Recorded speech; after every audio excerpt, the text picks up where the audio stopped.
Nuevo recorrido, Alexis, y en esta ocasión por la historia, por nuestra historia, a través de los objetos, ¿no? Vamos a hacer este lindo recorrido por esta casa que es un monumento histórico, este museo histórico, Museo Colonial Histórico de la Provincia de Corrientes. ¿Lo dije bien? Así es como se llamó originalmente, sí. ¿No es cierto? Este es el Museo Histórico de Corrientes, Gobernador Manuel Cabral de Melo y Alpoín. El edificio histórico en el que estamos es la casona que perteneció a la familia Pampín Mantilla. Claro. Juan Vicente Pampín y María Mantilla de Pampín fueron los propietarios originales de esta casona colonial que hoy vamos a recorrer. Exactamente. Esta casa fue adquirida por el gobierno provincial en tiempos del gobernador Benjamín González en la década de 1920. Y él fue un propulsor de la cultura, ¿no? Así mismo, fue un gran promotor de la cultura y pasó por eso a la historia, entre muchas otras cosas, seguro, grandes obras del gobernador Benjamín Solano González. Esta casa es adquirida en la década del 20 y refuncionalizada para ser museo por el arquitecto Martín Noel, quien modifica, exactamente, quien modifica la fachada y acondiciona las salas para inaugurar el 26 de abril de 1929, en el último año de la gestión del gobernador González, este Museo Colonial Histórico y de Bellas Artes, como se llamó originalmente. 92 años cumplió este año como museo, muy próximo ya a su centenario. Cuánta historia en sus 7 salas, en este hermoso patio, condecorado con esta palmera, plantada no por sus dueños originales. Esta palmera es original de la casa. Exacto, 1901, si no me equivoco. Así es de 1901, cuando todavía vivían aquí sus dueños. Exactamente. Bueno, esto va a ser un recorrido por nuestra historia, por la historia de los personajes y de los sucesos importantes de nuestra provincia y de la región y de Argentina. En cada una de sus salas vamos a conocer una parte de la historia de Corrientes.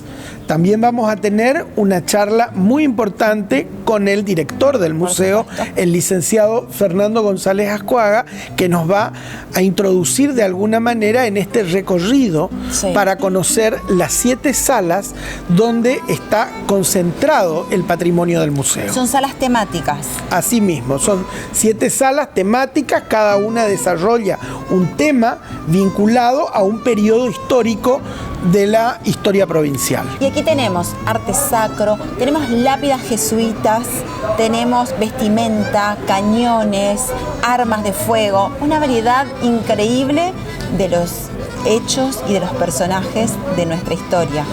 Objetos, mobiliarios y muchísimas de las cosas que pertenecieron a diferentes personajes importantísimos de la historia de Corrientes que hoy son reliquias de este museo. Objetos patrimoniales de un valor histórico incalculable. ¿Lo vamos a recorrer? Ya empezamos por la primera sala en este guión museológico, que es la Sala de las Banderas y los Escudos, que homenajea al gobernador González, fundador de este museo.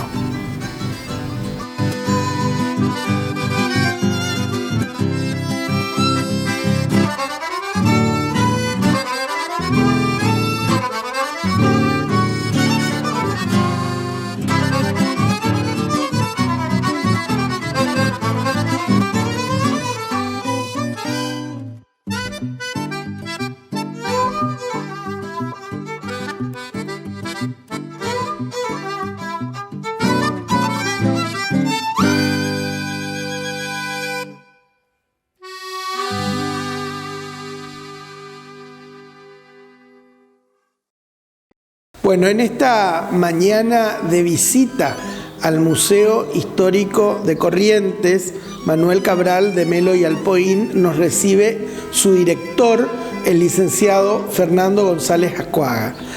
Y bueno, el museo tiene 90 años, estuvimos un poco recorriendo, hoy vamos a conocer cada una de sus salas. El museo tiene 90 años de vida y es el segundo museo más antiguo de la ciudad. Sí, efectivamente, el Museo Histórico Colonial y de Bellas Artes, tal como fue fundado el 26 de abril de 1929. En realidad ese día se abrió al público. Comenzó así y es el más antiguo de la ciudad y por supuesto de la provincia. Y podemos decir que nuestro museo histórico es el museo histórico más antiguo de la región. Así que es todo un legado que fue acrecentándose con el tiempo y que estamos ya en las puertas del centenario prácticamente. Así es. ¿Cuántas salas contiene el museo con un patrimonio muy valioso distribuido en salas temáticas? Claro, son 7 salas incluida esta. Esta última sala es una sala de exposiciones temporarias. De hecho, que estamos rodeados de lo que se llama el legado Billingur, que es un legado, es una donación que hace la señora María Elena Billingur y que entrega con su casa. Bueno, este legado ya llegó, la casa está en trámite de traspaso, digamos, a la posesión del Museo Histórico para que sea el anexo del museo. Pero este legado que está aquí expuesto es parte de esa donación. Y el museo está estructurado, después las 6 salas restantes son la sala de las banderas y escudos, Gobernador González, la sala de las luchas civiles, director Hernán Félix Gómez, la sala de la Organización Nacional, historiador Manuel Florencio Mantilla, la sala de arte sacro Víctor Manuel Claver, que honra casualmente al primer director, la sala de la guerra del Paraguay, Coronel Fermín Alsina, y la sala de conferencias donde se exhibe, que lleva el nombre de historiador Valido Bonastre, donde se exhibe, aparte de ser nuestro auditorio, nuestro paraninfo, allí se exhibe la galería de gobernadores de Corrientes y la de obispos, que son únicas también. Háblame un poco de esa galería, porque ahora vamos a estar mostrando esas imágenes porque es imponente la galería de gobernadores, la galería de obispos. Cada gobernador al finalizar su mandato tiene la obligación por ley de enviar su retrato al museo. Exacto, esa es la única galería completa de retratos de gobernadores. Se inaugura, se crea prácticamente con este museo histórico en 1929. De hecho, que los retratos pintados son fotopinturas de Alberto Ingenberg. Toda la primera gran colección están fechados entre 1930 y 1945. Y de allí en más sigue, por supuesto, actualizada la galería de gobernadores. Y hay una ley, efectivamente, hay una ley que dice que a los 6 meses de concluido el mandato del gobernador constitucional se debe incorporar a esa galería el retrato del mandatario saliente. Claro. Lo que nosotros cumplido. Mandato cumplido, claro. Entonces, lo que nosotros queremos hacer, porque la mayoría de los retratos son o fotopinturas, como decíamos, de Alberto Ingenberg en su tiempo, son óleos, hay algunas pinturas al óleo sobre tela, por ejemplo, de César Navarro, que fue un importante pintor, artista. Lo que nosotros queremos es ahora que, porque en los últimos tiempos se incorporaron fotografías, bueno, que esas fotografías sean reemplazadas, que son las últimas, ¿no? Que sean reemplazadas por retratos pintados. Debemos recordar, anecdóticamente, que la artista plástica Lita Figueroa, por ejemplo, lo retrató al gobernador Brayapo Car en su momento, y ese retrato es el último que integra esa colección de retratos pintados. De hecho, que la galería está actualizada. Pero es muy importante porque es la única que existe en toda la provincia. Fernando, ¿cuál podríamos decir que son los objetos de mayor valor histórico que integran el patrimonio de este museo? Es muy difícil porque la provincia tiene testimonios valiosísimos. Podríamos decir la bandera de la batalla de Caguazú, podríamos decir el escudo de la primera casa de gobierno. Cuando hablamos de la bandera de batalla de Caguazú hablamos de 1841, cuando hablamos del escudo de la primera casa de gobierno de 1826. Podemos decir el rizo del cabello del gobernador Verón de Astrada. Sí, cortado por su hermana Margarita. Exactamente. Cuando yacía ya él muerto después de la batalla de Pago Largo. Claro, cuando traen, eso lo cuenta la misma Margarita Verón de Astrada en una carta del año 1903, cuando decide donar ese cuadro con esa reliquia a la escuela graduada número 1. Sí, sí. La Manuel Belgrano. La escuela Belgrano, sí. Claro, porque le dice a su director, el profesor Juan Ramón Bonastre, le dice: ustedes fueron los primeros que organizaron actos de homenaje a mi hermano, mi malogrado hermano, dice. Y ella dice: tengo 92 años y no puedo pensar en la vida. Dice. Vivió hasta 1914, digamos de paso que murió a los 104 años. Totalmente. Que todavía alzó bastante. Y asistió a los homenajes de su hermano. Así es. Ella vio, en realidad fue un testigo presencial, no solo la masacre, la tragedia de 1839, sino cómo fue denigrada la figura de su hermano después de la batalla de Pago Largo y la reivindicación después de Caseros. De hecho, que fue reivindicado antes en Corrientes, ¿no? Pero digamos que en 1852 la nación reivindica a Berón de Astrada como el primer y único gobernador, y Corrientes la primera en sublevarse contra la tiranía de Rosas. Exacto, exacto. Así que es todo un testimonio. Por eso, hablar de qué es más importante a mí se me hace muy difícil. Tenemos patrimonio de la humanidad, las monedas romanas del Imperio Romano forma parte de nuestra colección, los cascos de la Primera Guerra Mundial. Es muy difícil hablar de qué es más importante en todo ese bagaje que es patrimonio de todos. La sala de la Guerra del Paraguay conserva las charreteras de oro del coronel Fermín Alsina. Exacto. Y algunas reliquias de las cautivas. Entre las reliquias más queridas, indudablemente, allí sí lo más importante es el pubí de Victoria Bar de Ceballos. El pubí es una camisa de las que ellas se fabricaban, y lo dice Victoria en su testimonio, cuando es la única cautiva, vos sabés eso, claro. Es la única cautiva que habla a su regreso. Deja un testimonio. Claro, porque las demás callaron siempre. Y ella dice, nos teníamos que fabricar nuestras propias ropas para cubrir nuestro pudor, ¿no? Bueno, y esa camisa se conserva aquí. La sala del arte sacro está presidida de alguna manera por el retablo del antiguo cabildo. Exacto, que según los peritos de la Academia Nacional de Bellas Artes, porque debemos decir algo que a veces se olvida, Corrientes inicia el estudio del patrimonio artístico nacional a través de ese trabajo de la Academia Nacional de Bellas Artes del año 1980-82. Y un recuerdo a quien era subsecretario de Cultura, el académico de número, profesor Marcelo Daniel Fernández. Allí comienza ese relevamiento de la Academia con Corrientes. Y según ese informe, ese retablo que es el Cristo, que son los condenados, los dos condenados. Y los palmares, las palmatorias. Claro, y también los angelitos que están atrás. Es un conjunto de 1804, probablemente sea anterior, pero están fechados así. Bien, creo que hay para recorrer el museo muchísimo para ver. El mobiliario de diferentes familias que fueron donando a lo largo de la historia y que nos permite ver de alguna manera la jerarquía que tuvieron esas familias, sí. Y también la importancia de las casas que habitaron. Yo creo que siempre pienso que cada objeto que hay acá representa a una familia. Y a veces digo, los espíritus de todos ellos andan dando vuelta por acá. Claro. Porque cada pieza fue de alguien y cada pieza estuvo ligada a la vida de alguien. Un escritorio, un sillón, un arma. ¿A cuánta gente pudo matar un arma, un proyectil? Los retratos, es mobiliario, son reliquias, son testimonios que alguna vez estuvieron en las casas de esas personas, muchas conocidas, por supuesto la mayoría próceres, y otros no tanto, pero que forman parte de una historia secular de Corrientes y que pinta un tiempo. Todo eso tiene un gran significado, indudablemente. Para finalizar, quisiera rescatar la colección epigráfica, que es parte del acervo del museo y que se puede disfrutar en el patio de honor.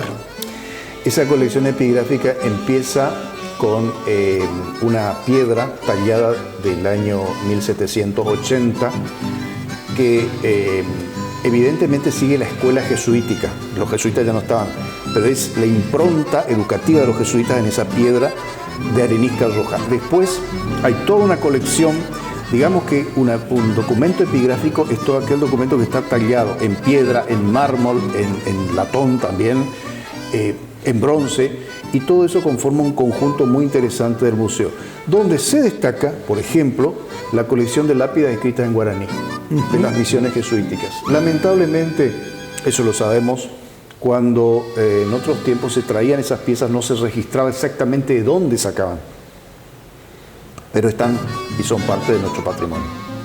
La biblioteca Raúl de la Bugle, que homenajea a un gran escritor, historiador correntino, puede ser consultada permanentemente por tesistas. Siempre lo hacen los alumnos. Los alumnos que están en situación de tesis, prestesis, seminario de historia regional, ya sea en la facultad, ya sea en la carrera de historia del Instituto número 1, la carrera de la cátedra de historia de Corrientes, siempre consultan. Y es la base de una futura biblioteca que nos rememos los correntinos, solamente de escritores, de historiadores correntinos, pero es muy completa y actualizada. Gracias, agradecemos al licenciado Fernando González Escuaga, director de esta casa, que hoy nos recibió como anfitrión y nos acompañó en esta recorrida que estamos haciendo con Gaby, conociendo el Museo Histórico Provincial Teniente de Gobernador Manuel Cabral de Melo y Alpoy.